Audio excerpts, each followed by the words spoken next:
নমস্কার, জেনে নেব কিছু বিশেষ খবর। নিট ইউজি 2026 প্রশ্নপত্র ফাঁস কাণ্ডে বড় তথ্য সামনে এসছে। সিবিআই জানিয়েছে কেমিস্ট্রি শিক্ষক পিটি কুলকার্নিকে এই কাণ্ডের মূল চক্রী হিসেবে চিহ্নিত করা হয়েছে এবং অভিযোগ পরীক্ষার আগে তিনি ছাত্রছাত্রীদের প্রশ্ন উত্তর জানিয়ে দিতেন। চলে যাচ্ছে এর পরবর্তী খবরে। তামিলনাড়ু মুখ্যমন্ত্রী বিজয়ের কেন্দ্রের কাছে আবেদন। তিনি প্রধানমন্ত্রী নরেন্দ্র মোদীকে চিঠি লিখে তুলোর উপর থাকা 11% আমদানি শুল্ক তুলে নেওয়ার দাবি জানিয়েছে। তার মতে এতে রাজ্যের বস্ত্র শিল্প বড় সংকটে পড়েছে। চলে যাচ্ছে পরবর্তী খবরে। আরজি কর কাণ্ডে 3 আইপিএস অফিসার সাসপেন্ড।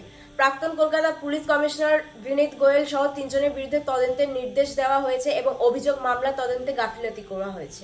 কলকাতার deputy police commissioner Shantanu Sinha গ্রেফতার। ইডি জানিয়েছেন তোলাবাজি ও জমি দখল চক্রের সঙ্গে যোগ থাকার অভিযোগে তাকে গ্রেফতার করা হয়েছে। চলে যাচ্ছে আজকে শেষের খবরে। পশ্চিমবঙ্গ বিধানসভার নতুন স্পিকার হতে চলেছেন রথীন্দ্র বোস।